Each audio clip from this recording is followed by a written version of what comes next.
So we have Katie Benyo joining us this evening, whose topic is using Lean Six Sigma to address 4 top cost savings opportunities in the clinical laboratory. Ms. Katie Castree Benyo is a client account lead at Acuumen.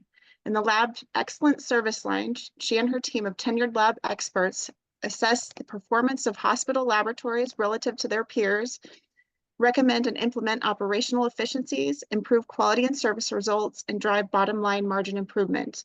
Using Acuumen's lab performance analytics technology, they utilize benchmarks and actionable insights to provide guidance that drives lab efficiencies and monitors outcomes of process improvement.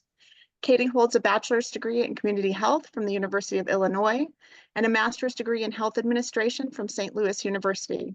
She is an ASQ certified Six Sigma Black Belt, a Team Steps Master Trainer through AHRQ, and holds a certificate in laboratory quality management systems from CLSI. Her work and thought leadership have been published in Value Health, the Journal of the International Society of Pharmacoeconomics and Outcomes Research, as well as ASQ's Lean and Six Sigma Review. She is a frequent presenter at regional and national conferences and a member of ASQ and ACHE. She resides in St. Louis, Missouri. And without further ado, I will turn it over to Katie Benyo. All right, hopefully you guys are seeing my screen. Yes. And give me just a moment to organize my screens on my side. Okay. Yes, so thank you, Hillary, for the introduction. Again, this is on using Lean Six Sigma to address 4 cost-saving opportunities in the clinical lab. I've developed a few learning objectives for this session, so I'll review those now. We're going to start with an overview of clinical lab reimbursement decline, because that's really the industry backdrop that necessitates this targeting of lab costs for reduction. We will briefly define the philosophies of Lean and Six Sigma. Some of you on the call, being ASQ members, possibly very familiar with these concepts, but we'll boil it down to a few key areas. And then we'll take those and apply them to the 4 top costs in the clinical lab. Since there has already been a brief introduction given, I'll skip over much of this slide. I'll just say that I have always worked in healthcare and primarily in performance improvement. I'm also heavily involved with ASQ and have really benefited from the value that this organization provides. In case we have folks who are not even in healthcare industry at all, and possibly not in the clinical lab industry, I want to give a brief overview of this area. So many of you, either yourselves or a loved one, have had blood drawn and wondered where that little tube goes when it's sent off to the lab. Clinical labs within healthcare provide a pretty wide range of procedures. They all help clinicians in diagnosing, treating, and managing patients. The labs themselves are manned by medical lab scientists who have been trained to perform these tests. And the specimens get collected, they're sent to the lab, and it's a very scientific process to arrive at that lab result that then goes back to the provider and ultimately to the patient. Labs also employ phlebotomists, which are the people who draw your blood, lab assistants, histotechs, pathologists who are physicians, and of course, lab managers and directors. Most labs are situated within or at least near a hospital facility because they provide such an important input to patient care. We want to make sure that there's access to those clinicians and their patients. Health systems across the US perform 13 billion tests per year, so this is a pretty big industry. As I mentioned, I'm going to start with a little bit of a history on clinical lab reimbursement decline. Back in 2014, Congress passed what was called PAMA, or the Protecting Access to Medicare Act. And what that did is reform the Medicare clinical lab fee schedule to a single national fee schedule. Now, this was supposed to be based on private market data from all types of labs that service Medicare patients, meaning independent labs, hospital outreach labs, physician office labs. And they did their first round of data collection in 2017, but unfortunately failed to capture an adequate representation of the market. They virtually left out all hospital outreach labs. They significantly undersampled physician office labs. And because of that, they were really using the lowest private market rates to set Medicare rates. Now, this PAMA Act only impacts outpatient fee-for-service billings. Inpatient payments continue to be based on DRGs. We won't go into that. But for the outpatient setting, this had huge impact. Over 2018 to 2020 is when the cuts to the fee schedule took place. Most common lab tests received sequential 10% reimbursement cuts in 2018, 19, and 20, which was an unprecedented 30% reduction in those rates over that 3-year period. It was nearly $4 billion in cuts to labs. And while this only applied to Medicare, Medicaid and other national and regional health insurers tend to basically follow whatever Medicare does. And so they reduced their reimbursement rates as well. In 2020, a lot of the lab-related groups, College of American Pathologists and others, sent comments to Medicare about this act and to CMS, asking them to make this PAMA methodology improved to actually include all segments of the industry and therefore having more accurate rates. Now, I don't need to tell you all what else happened in 2020. Of course, there was the COVID-19 pandemic. This created an unprecedented demand for healthcare resources, including the clinical lab. And there were significant increases in the workload for send-outs to reference labs and for the COVID-19 testing itself. Now, outside of those two areas, there was an overall net decrease in overall demand for lab services across the country. People were just staying home and not going to their normal physician appointments to get lab tests and other things done. And so cash flow to labs in our country crashed. Revenues were down by billions of dollars within a matter of months. The incoming routine specimens declined by about 50 to 60% to be exact, and lab revenue went down by a similar amount. Some labs had the revenue from doing COVID-19 testing, which helped them to offset this revenue loss. But they really were only performing these tests in an amount equivalent to about 20% of their pre-pandemic revenue. So even for those doing COVID-19 testing, it did not make up for the loss. And as you might know, there were a lot of supplies shortages for labs as well at this time, which prevented many of the smaller labs from even performing the COVID-19 testing and earning revenue from that group. Congress has since intervened around PAMA 4 times to delay the reporting periods and 3 times to delay the cuts in reimbursement. There was actually a lawsuit in 2017. The ACLA had filed it against the Department of HHS around PAMA. And then in 2022, the U.S. Court of Appeals ruled in favor of the ACLA and said that these PAMA regulations were arbitrary and capricious. And yet here in 2014, we were supposed to have cuts of 15% to approximately 800 more tests under the Medicare fee schedule. Those were scheduled for January 1st of 2024. But because the House of Representatives passed a 1-year delay of the most recent PAMA reimbursement cuts back in November, those have been pushed back 1 year. So come January 1st, 2025, we shall see what happens and whether those next rounds of cuts take place. So here we are today. We really need Congress to pass legislation to improve how data is collected and validated under PAMA. I'm sure that many of you as quality professionals can understand that we really need accurate information based on a statistically significant and valid sampling from all lab segments.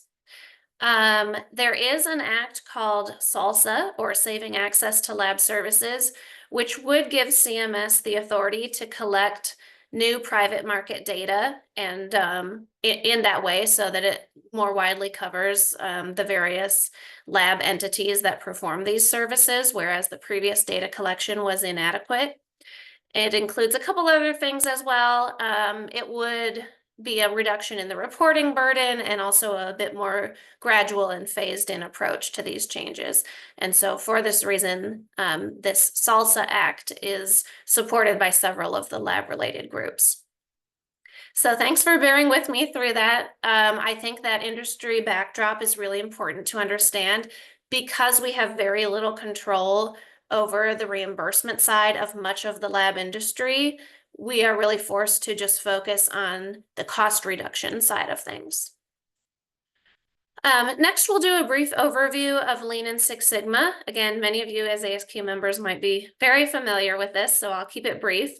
But in general, Lean is a way of thinking about creating value for customers using fewer resources and less waste. You start by identifying your customer and what they value, and then you try to achieve that value with as little waste as possible. Our goal is ultimately to have zero waste, but of course, we're probably never going to reach that goal. But again, start with the customer and what they value, and then look for better ways to provide that value. As you move on to focus on the work that you're performing, whether it directly or indirectly relates to that value creation for the customer, you look at the people who are doing that work, and it's really a lot of ongoing experimentation. Both leaders and workers together are being very innovative. They're looking for better quality, better flow, less time, less effort, lower cost. It's a highly adaptive philosophy, meaning the environment is ever changing. It's continuous improvement for a reason, and just looking for overall a better way to organize your processes.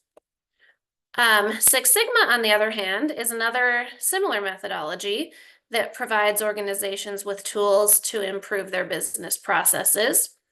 If I had to differentiate between the two, I would say Lean really focuses on reducing waste, whereas Six Sigma focuses on reducing variation. Through these increases in performance, you should see a decrease in that variation, which also leads to a decrease in defects and therefore an increase in profits. In fact, some have even said that Six Sigma is primarily about improving profitability, and that the other byproducts of improved quality and things like customer satisfaction and employee morale are just byproducts of that. Six Sigma is also a statistical term that refers to being within 3 standard deviations of the center of a process. But as far as using that term as a methodology, it has several things in common with Lean. Both focus heavily on using teams in projects. Six Sigma tends to be a little bit more heavily focused on project management, as well as the financial impact to the bottom line. It involves a bit more training, green belts, black belts, master black belts. More statistics is included in that training, so it's a little bit more advanced in that way. One of the most common ways to organize a Six Sigma project is the DMAIC framework, which stands for Define, Measure, Analyze, Improve, and Control. And one of the most key elements that must be in place for a Six Sigma initiative to be successful is having leadership support, which is really true of many initiatives. Now, Lean and Six Sigma have been used together, and so kind of going forward, we'll collectively refer to them as Lean Six Sigma. But if I had to boil both of these down to 4 key points, it would be these. The first one would be value creation for customers. As I said, coming from the Lean side of things, identifying who the customer is, what they value, and then trying to deliver that value in the best way possible. Along with that, the second key point would be minimizing waste, again, from the Lean side of things. As we look at our business processes, we're trying to create more continuous flow between each step of the process, and therefore minimizing the waste that occurs between or within each step of the process. A third key point would be more from the Six Sigma side of things, reducing defects and variability. You do that by identifying and minimizing the causes of those defects and variability, which ultimately improves your processes. And then lastly, a key point would be the creation of financial savings. Again, this more coming from the Six Sigma side of things. This would be both increased revenue as well as decreased costs. Increased revenue in the idea that with improved processes and higher quality, you're able to make more, sell more quickly, and then also the decreased cost side of things. There's less rework in your processes, and so that uses less time, less resources, and removes any unnecessary steps from the process. So we understand that the history of clinical lab reimbursement decline has been quite drastic. And so we understand why we need to target lab costs for reduction. We have little control over the revenue side, and so we need to focus on the cost side. And we understand these philosophies of Lean and Six Sigma. And so how then do we apply them to improve? Let's start by identifying the 4 top costs that do exist within the clinical lab. Those would be the lab testing itself, lab labor, supplies and equipment, and I would also send out reference testing in that bucket, and then blood products, which is a really interesting one if you don't know too much about this area. So we'll walk through each of these in greater detail. Let's start with lab testing costs. The demand for lab services has increased quite a bit, but the money that is spent on these lab services is also increasing and is not necessarily contributing to improving clinical outcomes. Inappropriate tests within the lab make up the bulk of waste within medical spending.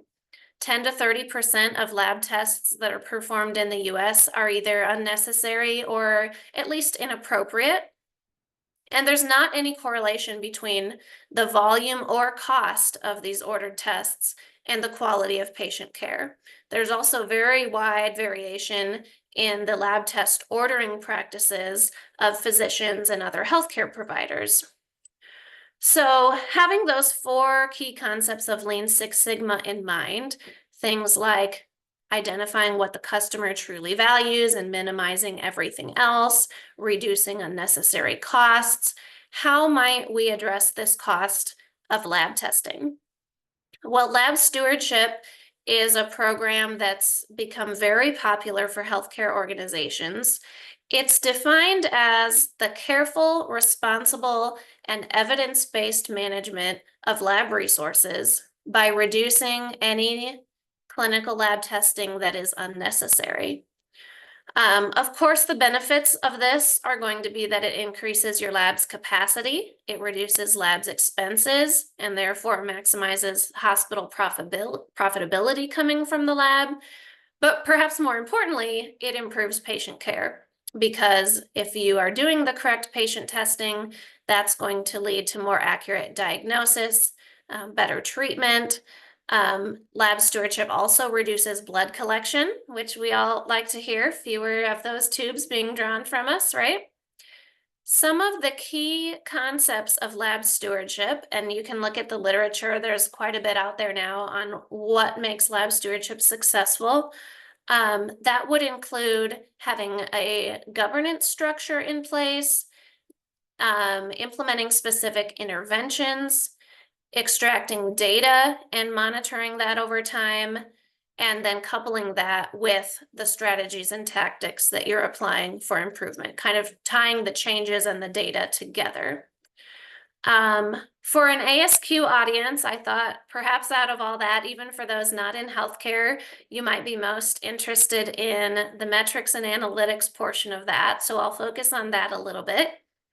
Some of the key testing categories within the lab that you would want to look at for opportunities to improve stewardship would be testing that is occurring daily. For example, If you're in the hospital for 30 days, do you really need a CBC, a complete blood count every single day that you're there? Probably not. Is the provider truly taking action on that test daily and changing your treatment in some way? Probably not. So daily testing, genetic testing is another big area.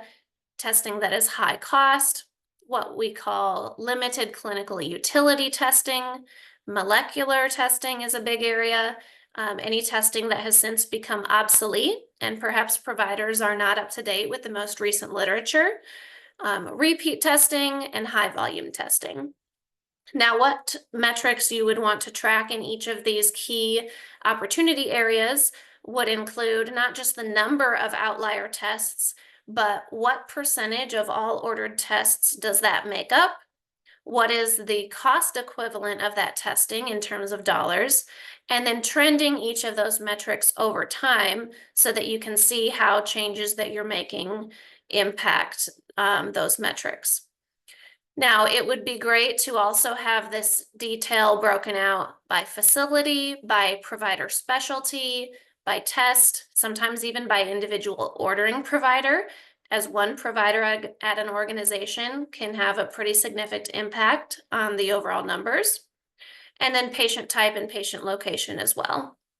Down at the bottom of the screen here are just a couple of the analytics dashboards that we use in lab stewardship to track each of these metrics that I've discussed. Now, the next cost that we will focus on is lab labor cost. This is the biggest expense for most clinical labs. According to the literature, it makes up over 60% of the total operating budget of most labs, and so obviously it impacts profitability. And if you're not aware of this, there's actually a very significant shortage of medical lab scientists today. And so that increases costs as well. You may be using what we call agency or traveling staff, which are much more expensive than just a full-time employee that belongs to your organization. High turnover is going to result in more training costs. That's happening a lot right now as people became burned out, especially during the pandemic, and perhaps left the profession. And just wage competition between you and your competitors. As we have such a scarce supply of these medical lab scientists, every lab is fighting for the same few people.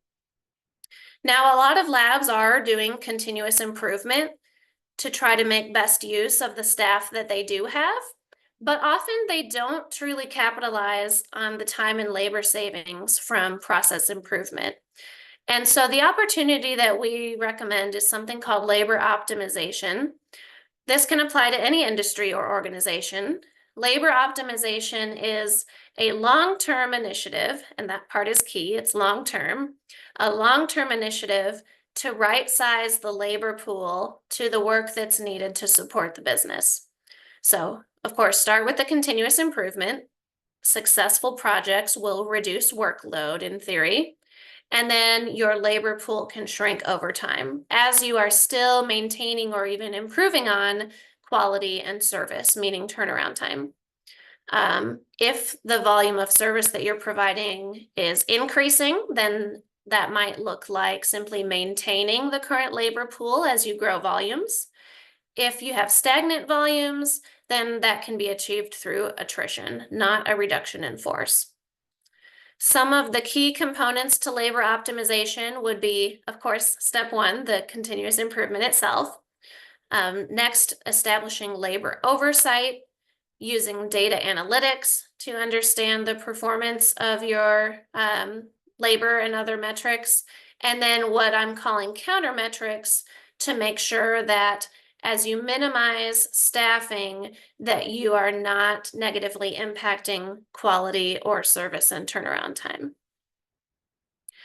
Again, focusing on the metrics and analytics portion of all that, what are some of the things that you might want to track in a labor optimization program in any organization?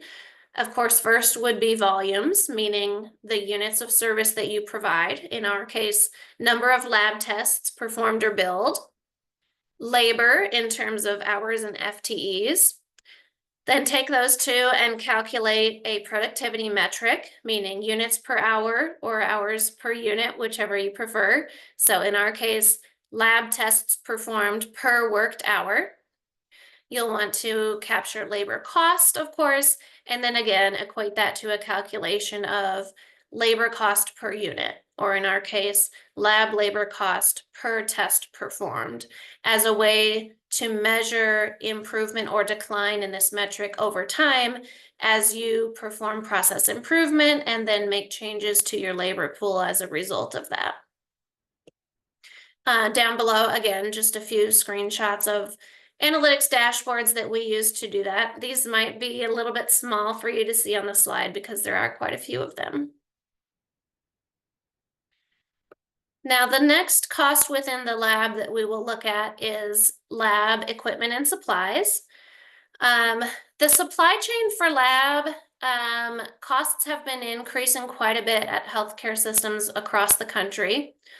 While the average hospital supply cost increase overall has been about 19% from 2019 to 2022, and if that 19% doesn't mean a whole lot to you, that number is outpacing inflation by about 30%. So it's quite a significant increase. That is for hospital supply costs overall. Lab services expenses have increased by 27% over that same time frame. So it's very impactful. While lab is a very small department within the hospital, it's only about 3 to 4% of the overall supply chain. There is a great opportunity for cost reduction within the lab. Now, the problems are that often the hospital will not have a dedicated team of lab supply chain experts because it's such a small department. Equipment and supplies contracts are also only renegotiated every few years. And so even an experienced lab leader has maybe only gone through this a couple of times in their career so far. And the impact that the lab has on the rest of the healthcare organization is really key. And so any clinical changes must be very carefully considered. If you don't have buy-in from clinicians on a change in a product that you're using, things are not going to go well. So there's a lot of change management involved as well. Again, thinking back to some of those core concepts of Lean Six Sigma, creating value, minimizing waste, minimizing cost, and optimizing profitability. How could we focus on these equipment and supply costs within the lab? Looking at the lab's supply chain is a huge area of opportunity. One of the most key things to have in place is robust market data across different lab products and vendors. And as I said, there's really opportunity for significant cost savings if you have the right data and expertise in place. Now, I'm lumping reference testing in this bucket as well. If you're not familiar, what that means is that if a lab does not perform a particular test in-house, maybe because it's very low volume or it's very expensive, they will send it out to a reference lab, someone like a Mayo or Quest or Sonic, LabCorp. And so reference testing is a huge cost within the lab as well, among their other supplies and equipment costs. And it can be very valuable to do benchmarking in this area too. Some of the opportunities that exist are to consolidate your send-out testing to just 1 or 2 reference labs, whereas if you have it spread out across multiple vendors, you're probably not getting very good pricing. There's also the question of insourcing versus outsourcing, or kind of that make versus buy analysis. Perhaps you're doing something in-house that would be more cost effective to be sent out, or vice versa, you're sending something out and it's actually cheaper to perform it in-house if you have the equipment, labor, and expertise to do it yourself. And all of these decisions should be made based on data that looks at the demand that you have for this testing, the capacity that you have internally among staff, as well as on your equipment. Again, focusing on the metrics and analytics portion of all that. As I said, benchmarking is a really key piece of this.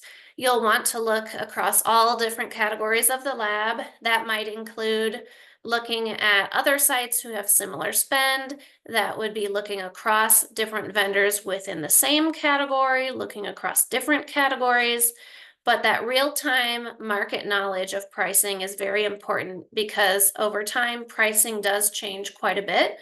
And as I said, things are only renegotiated every few years. So even an experienced lab leader may not have the most up-to-date knowledge on what pricing looks like today. Some of the key fields that you'll want to collect among your data are shown on the slide here. I won't read those to you. And then some of the important pieces of the analysis itself are also listed in the table at the bottom of the slide. You're going to want to look at things like the total contract spend. As the higher that is, the greater discounts you can often ask for. The contract start and end dates. If a contract is older, that often means that you are out of date and getting the old pricing. If you are able to commit to a longer contract, you can often get more savings. Commitment level, typically 80 to 90% of your actual spend. You want to be very careful in projecting those numbers so that you don't end up not meeting your commitments. Equipment acquisition, you see some details there, purchasing structure. And then some labs are also part of a GPO, which sounds like it would get you savings, but often a local agreement may actually be better than what the GPO pricing is. So it's important to actually look into that and not just assume that you are getting the best price through a GPO. Now, having said all that and emphasizing benchmarking, I will also say lab supply chain management is not just benchmarking and looking at the data, but it's really important to do this holistically and make sure that you're looking at the value that you're creating for not only the providers who are using the lab, but ultimately for patients who are receiving its services. Of course, you want to look at more than just pricing and see how any changes might impact the healthcare system overall. All right, the fourth and final cost that we'll look at, and then I think we'll have plenty of time for a couple of questions if there are any. This one is blood products, and this is quite an interesting area if you're not familiar with it. I'll give you a few of the statistics here. A blood transfusion occurs in the US about every 2 seconds. In fact, in patients over age 64, it's the second most common procedure that's performed in hospitals. In patients in a slightly younger age group, it's the 5th most common procedure. But overall, transfusion occurs in about 3 to 5% of hospital stays. Now, hospitals have been focusing on trying to reduce their blood product costs. Blood product costs have gone up quite a bit in recent years. Part of that is due to the recent shortages in blood product availability. Maybe you've seen this on the news. Organizations like the Red Cross and other blood centers are begging for donors to come in because they're seeing such shortages during and now still post-pandemic. But even outside of that shortage, there have also been increases in the blood product prices themselves.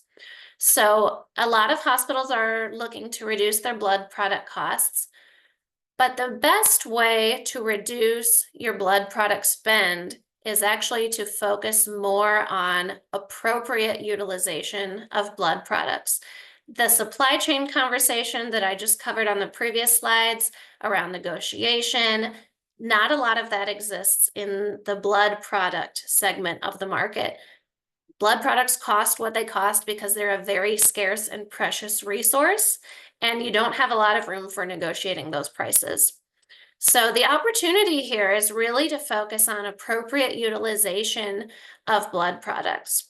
Now, our perception, especially here in this country, is that transfusions are rare, they are very safe, they're not risky, they contribute positively to patient outcomes. But the reality is that blood transfusions are very common, as you heard in the statistics I just gave. They are risky, they are very costly, they're inconsistently available, they're often associated with poor patient outcomes, and they're often just ineffective for the purpose that they are given. If you look at the histogram on the bottom right of this slide, I know it's a little bit small. but quality practitioners often love a good normal distribution, so I had to put this in here. Typically, the transfusion that is given is anywhere from 1 to 3 units of red blood cells. And as you see in the green on the left, there is a small number of patients whose lives are saved from a blood transfusion. We don't dispute that at all. But there's a significant portion of patients who receive questionable or no benefit, and a significant portion who receive mostly risk. A blood transfusion is a liquid organ transplant that's ordered by a provider, a physician, and performed by a nurse. And it's the only area where we often talk about the remedy without talking about the disease. You would never talk about a heart transplant without talking about heart disease and trying other interventions first. And yet we often see providers jump straight to a blood transfusion without looking at things like anemia. So as you see on the far right of that histogram, there are a significant but few number of patients who actually result in death from receiving a blood transfusion. So for this reason, patient blood management, or PBM, is a program that involves several different disciplines across the hospital, and it is all focused on the responsible, safe, effective, and optimal use of blood products. I touched on anemia just a little bit. A comprehensive patient blood management program will also include promoting preemptive strategies for managing anemia, meaning if a patient is about to go into a surgery, looking at whether they're anemic and whether they should receive an iron transfusion prior to the procedure so that we reduce the likelihood that they would need a transfusion. And by having a successful patient blood management program in place, you will not only significantly reduce the hospital's cost for blood products, but perhaps more importantly, you're really improving the quality of patient care. Now, again, talking a little bit about the metrics and analytics portion of this, what are the things that you would want to measure to get started with a patient blood management program? One would, of course, be your blood product utilization. You'll want to trend that over time. It would be great to be able to drill down to individual facilities, specialties, maybe even individual providers. Then take that utilization, equate that to cost in terms of dollars as well, but also the clinical metrics, things like transfusions avoided, patient risk avoided, adverse outcomes avoided, decreases in length of stay are often seen as a result of a patient blood management program. Those are kind of the outcomes metrics. The process metrics would be the second couple of bullet points that you see here. Without going too much into the clinical aspects of it, the metrics that you will track are a little bit different for red blood cells versus platelets, which are two different blood products that would get transfused. For red blood cells, you'll want to look at what percentage of transfusions were a single unit as opposed to two. We kind of use the phrase, why give two when one will do? Start with 1 unit if you are going to perform a transfusion, and then reassess the patient looking at their hemoglobin level. And then the other metrics for red blood cells would be the percentage of units below 7 hemoglobin as opposed to greater than or equal to 8, and then the overall average pre-transfusion hemoglobin. For platelets, another blood product transfused, based on the most current literature, you would take patients and lump them into one of 3 buckets, which are peri-procedural, prophylactic, and then surgical and therapeutic. And the goal metrics are just a little bit different for each of those 3 groups. All right, so I know that I've said a lot. In summary, lab reimbursement declines are what really necessitates targeting lab costs for reduction. And so in line with Lean's goals to create more value for customers, to minimize waste in processes, and in line with Six Sigma's goals of financial savings, improved quality, these are 4 areas of focus for the clinical lab that can benefit from applying these Lean and Six Sigma principles. Here again are the learning objectives. I won't read them to you again, but hopefully you feel like we have indeed covered each of these.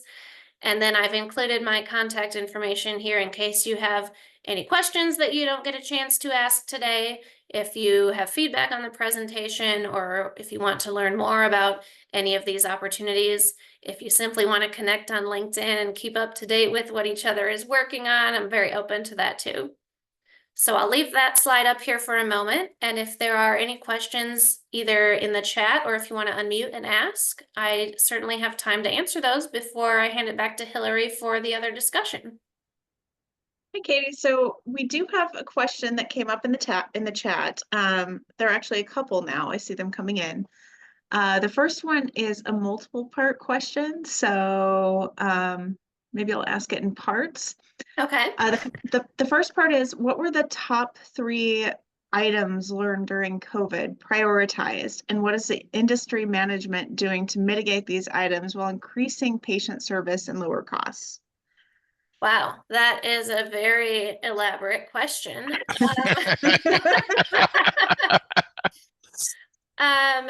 John, I could tell you that definitely the top #1 was the value of staff and how important it is to make sure that staff do not become burned out, which unfortunately there was a lot of during the COVID pandemic, not only for lab, but nursing and other areas as well. I think that leaders among the industry learned that the hard way a little bit. And because we have all of these great goals about optimizing patient care and reducing costs, you can't do any of that without having staff in place. So I don't know if I can give you 3, but I'll give you 1 right now, and that was definitely it. Great, thank you. And the next question is, are there any innovative technologies being used to increase customer care, lower costs, and enhance team productivity? There's definitely technology used within the lab. A lot of it focuses on streamlining processes, which I, as a quality practitioner, do believe ultimately impacts customer care and satisfaction. You know, something as simple as among a phlebotomy or nursing team who are collecting specimen samples, we no longer just use paper labels. There are barcode scanning to have 2 patient identifiers. There's from Epic, it's called Rover. There are other options as well, but tools that you can use to see what patients need to be drawn. Are they stat or routine, so that you can prioritize, you can assign them among the resources on your team. So it happens very much on the front end. It happens in the middle during the analytic phase as well. There is automation in the lab. There are receiving lines that can take a sample, spin it down, send it to the correct analyzer that it goes to, prioritize stat specimens in front of routine samples. Even in areas like microbiology, which are known for being very manual and tedious, there are robotic arms that can streak onto a media plate for you. So it happens in pre-analytic, analytic, and now post-analytic as well. We're seeing a lot of this with things like digital pathology. Even artificial intelligence is being used in pathology to help pathologists work more efficiently. So yeah, absolutely. There's innovative technology in every aspect of lab testing. Great, thank you. Question. The next question we have in the chat is, why is healthcare not compensating donors to incentivize blood donations?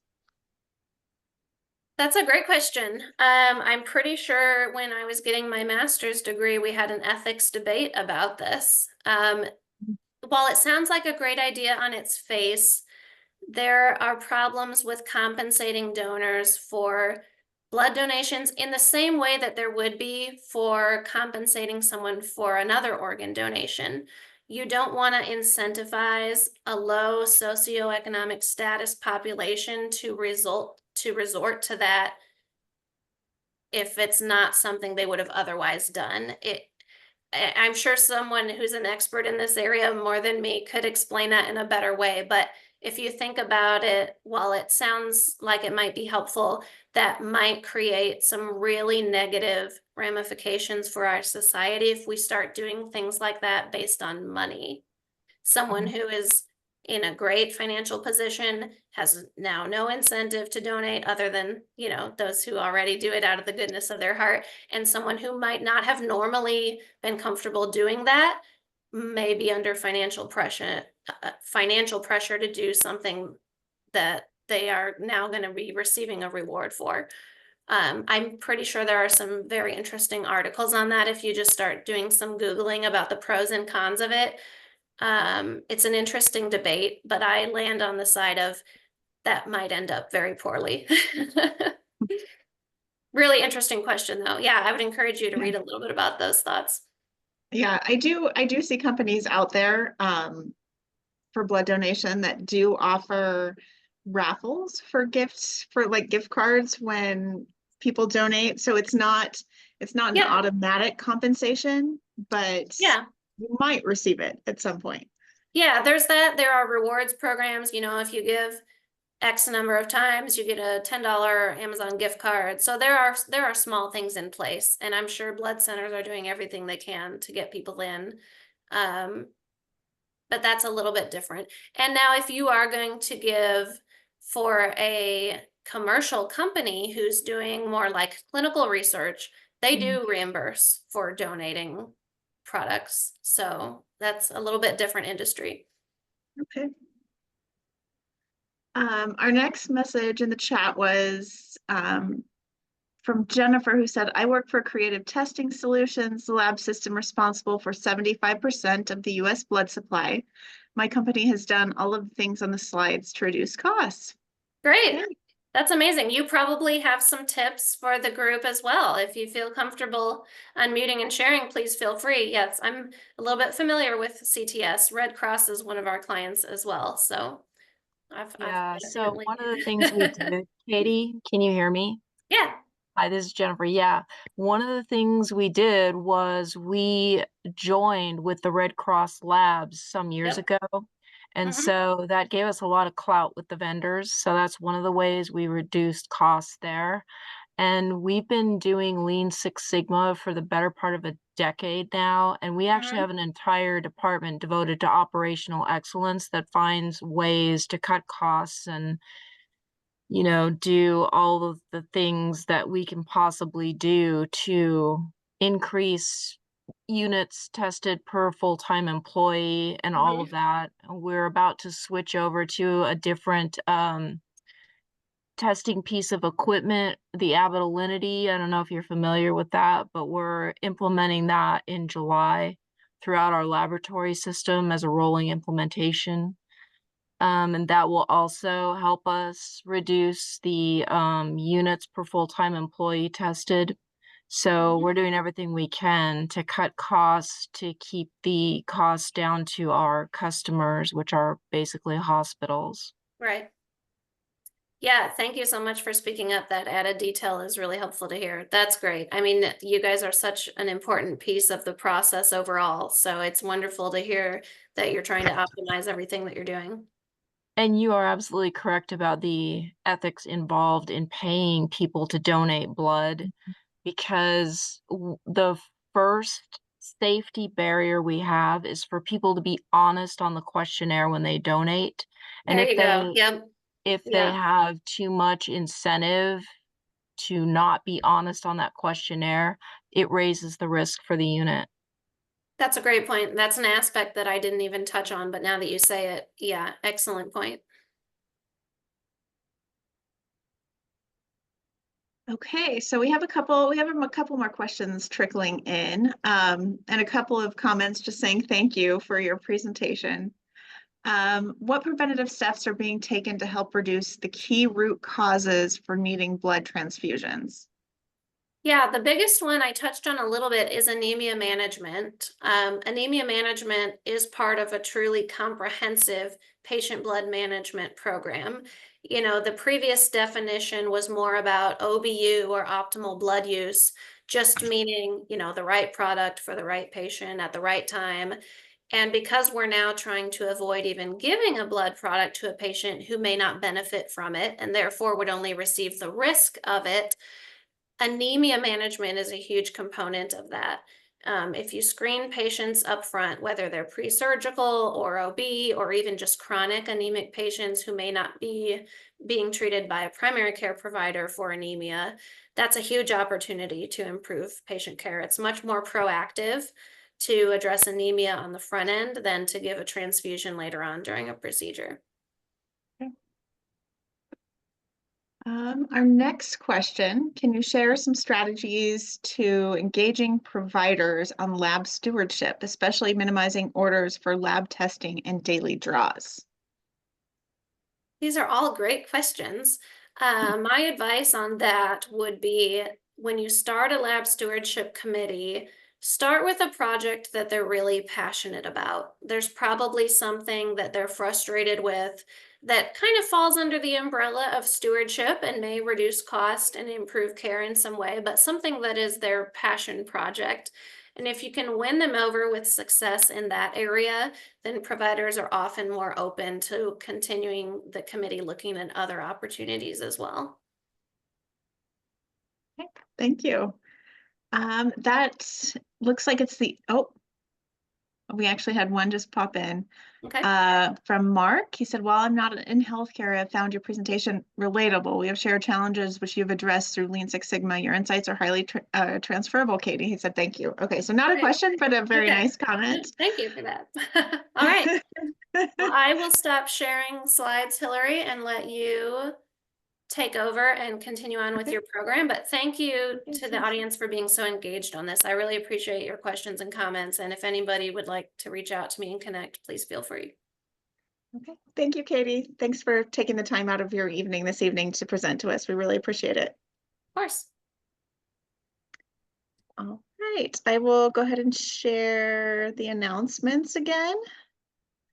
And as I mentioned previously to everyone that was on the call earlier, we've kind of flip-flopped our agenda this evening so that Katie could present first and then have our announcements towards the end of the meeting.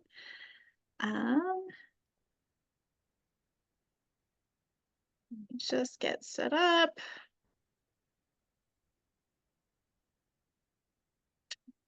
Right. So we have a few announcements this evening regarding ASQ as a society. So announcements for ASQ corporate and then ASQ Phoenix section announcements as well. Upcoming ASQ corporate events include the Quality Innovation Summit being held in Milwaukee, Wisconsin this year, October 8th through 10th. The Women in Quality Symposium being held December 5th of this year, which is a completely virtual event. And then for next year, we can look forward to the 2025 Lean and Six Sigma Conference being held again in Phoenix from February 23rd to 25th. These are your 2024 ASQ Phoenix section officers. We have myself, Hillary Warner, who is the section chair, David Gibson, who is currently serving as secretary, and then Amrish Patel, who is serving as treasurer. We are currently looking for a few volunteers. These are appointed positions, so we wouldn't need to go through a formal voting process. If any of these positions are something that might interest you, please reach out to us at the email address below. We're looking for an on-site arrangements coordinator. This person, since our events right now are primarily virtual, this isn't a position that would have a lot of responsibility at this point. They coordinate activities the day of the event. So if we do hold an in-person meeting, this person would be responsible for registration on site. They'd be responsible for making sure the technology is set up on site, and they'd also be responsible for providing any refreshments that we might have as well. And then we have an offsite arrangements coordinator that we're looking for, and this person handles the contracts for the venues at which we hold our meetings. We're also looking for a chair-elect. I am currently 1.5 years into my 2-year term as chair. So the sooner we find a chair-elect to replace me as chair next year, the better. The more time that they have under their belts, kind of learning the ins and outs of the chair position, the better for them. So if this is something that interests you, please reach out. We also have a programs chair position available, and this person is responsible for reaching out to potential presenters and coordinating and scheduling those presenters. We're also looking for a VOC chair, voice of the customer chair, who would be responsible for responsible for sending surveys and emailing certification units out after program meetings. They're also responsible for creating meeting summaries so that we, as a section, know which direction that we want to move in. And then we're looking for a LinkedIn manager as well, someone who is on social media quite a bit and would like to spread the word about the ASQ Phoenix section through LinkedIn. We currently have people serving in the interim in these positions, but again, if any of these positions interest you, please email me at the email address below. Whoops. So this is your 2024 Phoenix Section Leadership Committee. Just a quick glance at who is serving this year. And then we're currently looking for monthly program presenters. Our current schedule is to switch back and forth between a soft skills presentation 1 month and then a more technical skills related presentation the next month, and then back to soft skills the month after that. And then these presentations should be about an hour long in length. If you have experience delivering presentations, or you want to gain experience delivering presentations and have an interesting topic that you feel would benefit the ASQ Phoenix section, please reach out to me directly at hturner@memberleader.asq.org. All right, we have an upcoming training session that I will let Chuck Cox kind of introduce you to. Hi, everyone. This is coming up in July the 17th from 3 o'clock in the afternoon until 5:15. It's the 5th one of these 2-hour programs that myself and Kevin Lehigh have been doing, that's prepping greenbelts for taking the exam. But in addition to that, it's all about the multiple aspects of measuring. So even if you aren't prepping for the green belt, I think it would be useful. We finished up part 2 April 17th, and that was about functionality and breaking down the components of a process or a product and what functionalities have value. You know, a guy by the name of Peter Drucker, I think we all know him, famously said, "What gets measured gets managed." Unfortunately, Harvard Business Review articles not to the withstanding, Peter never said that.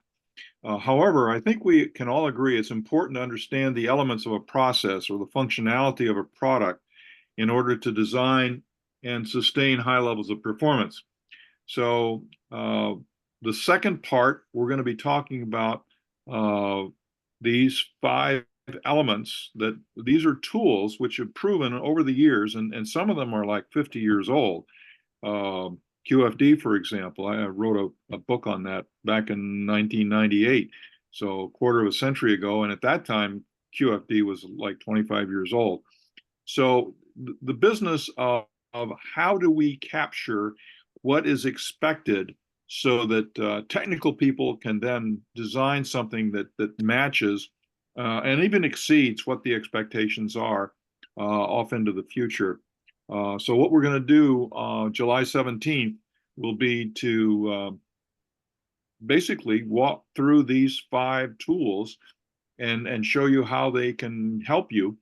We're not going to do a deep dive. It's kind of hard to do that on 5 subjects in 2 hours, but we're certainly going to give you a good overview. And I'm hoping that we can get several people to join us. So that's my story, and I'm sticking to it. Great, thank you, Chuck. We hope that some of you, or maybe many of you, will join us for this training session coming up on July 17th. We've had pretty good success with the last few and great reviews, so I encourage you to sign up for this. Is that in person? It's actually going to be held virtually. Yep. And it should be, if it's not already on our website, on our Phoenix section My ASQ website, it will be soon.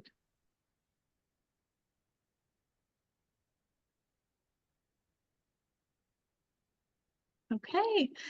All right. Bob Mitchell, I will give the table over to you.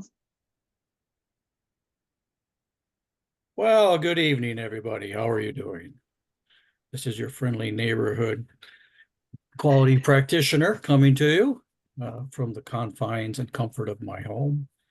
I'd like to thank everybody for continuing to patronize the Phoenix section. And again, as Hillary said, if any of you are interested in presenting, if you have a topic or a best practice that you'd like to share, I'm sure your cohorts and colleagues in the section would enjoy hearing from some new guest speakers. We are considering offering a certified quality engineer exam prep class this summer. Actually, the initial request came from a local company. They had 24 plus engineers in 3 different facilities in multiple states. But they decided, I guess the leadership team decided that they couldn't really do that this year, too many other conflicting priorities. So despite that company pulling out, we are still pursuing whether our members are interested and how many members might be interested. Would we have enough to put a class, go through the effort of putting a class together? So if you are interested, if you've thought about taking the exam, just weren't sure how to prepare for it or when a prep class might next be offered, there's only 2 sections in all of ASQ, at least in the United States, that are offering prep classes this summer. So your best luck is to either go through the Phoenix section or the Fort Worth section. So in Phoenix, we're looking at scheduling this class between July 18th and the end of September. Finishing up in time for the students to take the exams, which are offered in October. The exams are at a testing facility. They're scattered all throughout the state, so it won't be hard to find one of those testing centers. But all the testing is done on a computer within the testing site. These will be instructor-led by yours truly and a couple other cohorts in crime willing to collaborate and participate. Though it's instructor-led, it's meant to be very interactive with some best practice sharing and other materials to supplement the core material that's in the CQE primer. These classes, again, would be every Thursday afternoon, say 3 o'clock to 6 o'clock Phoenix time. So there would be 10 different sessions, 3 hours each for a total of 30 hours. Hence the requirement from July 18th through the end of September. The fee, we're just looking at based on what Fort Worth is doing. It's $500 if you're a non-member, but if you are an ASQ member, you would get a $100 discount. Now that fee does not include the materials. The materials would be the CQE primer through Quality Council of Indiana. That's $85. That's a requirement. And then the solutions text would be an optional material you could purchase for $35. Plus shipping and handling, of course. And then the ASQ exam fee is more than that, above that. So the $500 or $400 would be the course fee. And obviously you would also earn RU. So if you are interested, please let Hillary or I know or send an email either to ASQ0704 contact us at Gmail or to the address that Hillary showed on a previous slide, which is a group email that all the section leaders have visibility to. Yeah. So Bob, I have a question for you. What would you say the benefits are of attending a class like this versus just reading the text?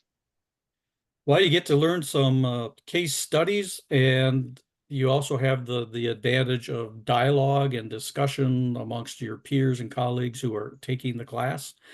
Because when I offer these classes, I don't just want to be a talking head in front of the room. I mean, you can read the materials just as well as I can read them to you.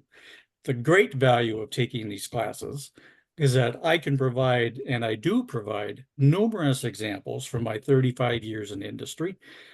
And in fact, I have a Google Drive that I populate for every one of these classes, which have got tools, templates, some examples, case studies, covering each one of the topics in the different chapters. So you get much more material than just what you need to take and pass the test. You actually get materials that will help you in your career as a quality professional. And I follow the same practice, whether I'm teaching the CQE or the CQA or the Certified Manager of Quality. So it's through the interaction with your peers, colleagues, and the instructors. I think it's very beneficial. I think so too. Let me jump in here. I agree. The Quality Council of Indiana materials are, I would say, about 70% complete. And the additional examples that Bob would share really, I think, would bring it up to being 100% complete. And even that set of questions that you get from the people in Quality Council of Indiana, they're good questions, but there's my experience has been, and I use their materials for both the CQE as well as for the Black Belt, is that it does not cover the entire, it's not a blanket coverage. So Bob's examples would, I think, give you a much better, much more rounded and substantially better chance of passing the exam on the first go. Yep. And as Bob mentioned too, there might be other individuals who teach a couple of the different sections of the class as well. So you get their perspective also. All right. Let's see. All right, I guess I can speak to this one too. So as most of you may know, that in addition to being a member leader volunteer of ASQ for over 35 years, I am also the executive director for a partner nonprofit organization called Southwest Alliance for Excellence, or SWAY for short. SWAY and ASQ are kind of joined at the hip. All of the Baldrige Alliance organizations are partnered with ASQ with the whole organizational performance excellence effort. The program, known as Baldrige Framework, is administered by NIST out of the United States Department of Commerce. So NIST kind of coordinates the whole program, but ASQ is a partner because they help teach and they do a lot of the printing and publishing of the material. And then all of the 29 different Baldrige Alliance organizations, so SWAY is one of the 29. Between us, we cover all 50 states. And what our job is to help organizations in the states that we serve to pursue organizational performance excellence. We're similar to ASQ, but the difference is ASQ, by and large, markets to the quality profession. Whether you're the quality manager, a practitioner, an engineer, maybe you don't have quality in your title, but your focus is on continuous improvement of processes, products, and services. SWAY and other Baldrige Alliance organizations, we administer to the executive suite, the C-suite, and we help then the executives to assess and improve their overall organizational effort and performance. So SWAY is offering a 3-part webinar series coming up called Accelerating Organizational Improvement. Because SWAY and ASQ are partners, every member of ASQ can enjoy the same pricing as if you were a member of SWAY, and vice versa. So we have a 3-part webinar series coming up. It's going to be on Tuesdays, so the powers that be decided, let's call it Taco Tuesday webinars, kind of rolls off your tongue.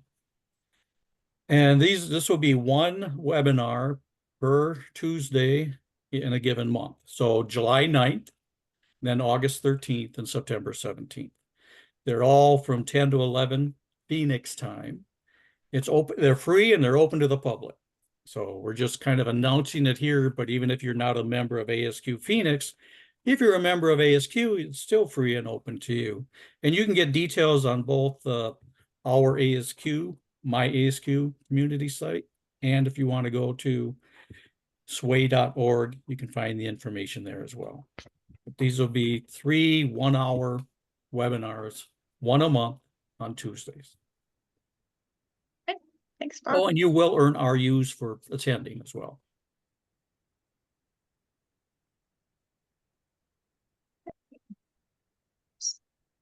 All right, I think this one's you as well.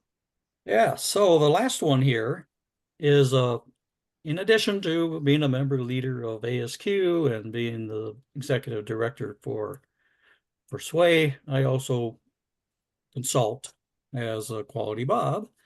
And during my consulting, I have a client who's looking for quality engineer who has experience in pharmaceuticals and more specifically biologics, who would be willing to provide some consulting, possibly as a hiring opportunity. So if you're looking for career advancement, there's this company, a new startup called Vaccina. They produce vaccines and biologics for the healthcare industry. They're just starting up, so they need to put together its quality system. So we're talking, because they work in pharmaceuticals, they have to make sure that they're compliant with ISO 9001. You know, notice it's not a medical device, so they don't have to take that additional step to get certified or registered to 1345, just to the basic quality standard.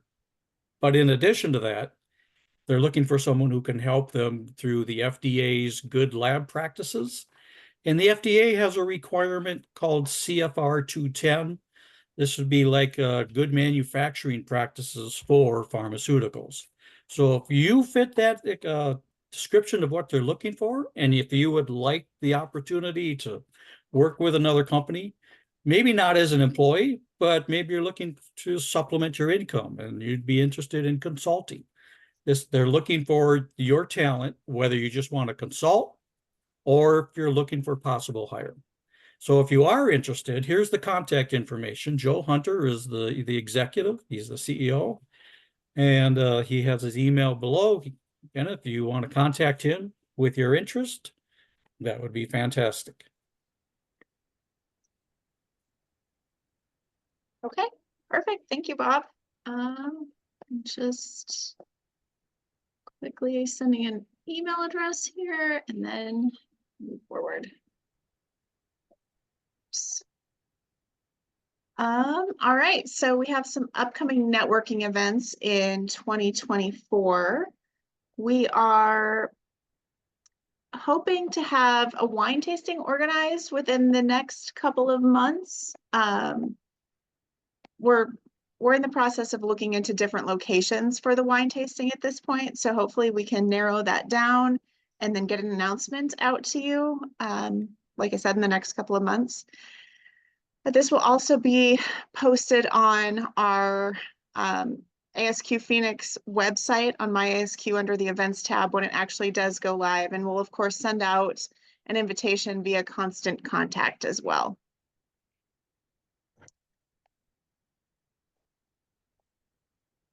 I'm still trying to get a member spotlight up and running. What I might do is start with the leadership team of the ASQ Phoenix section.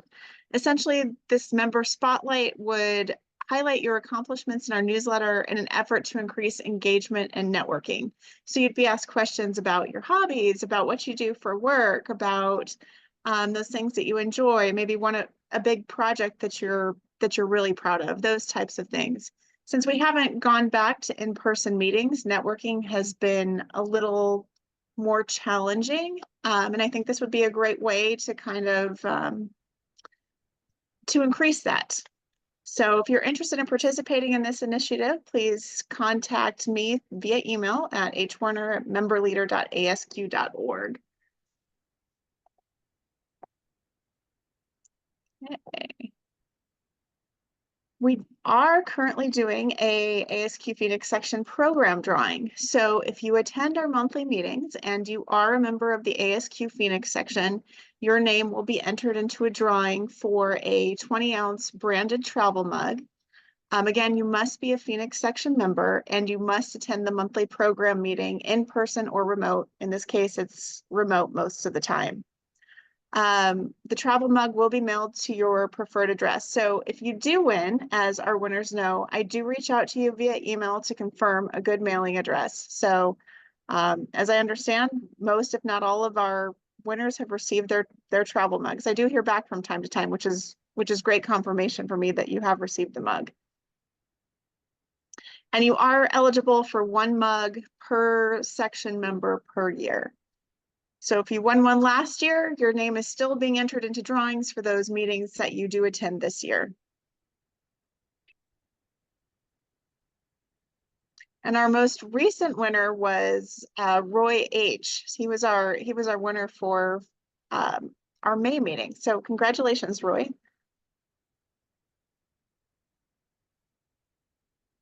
All right, this slide is more or less to highlight our attendance numbers over the past year, and just to show you where we're kind of going with our member meeting survey results. This is an older one, but our attendance in May, our attendance for our last section program meeting was 47. And then April we had 56 and then 46 in March. So we're hovering between 40 and 50 members at each section meeting for the first part of this year.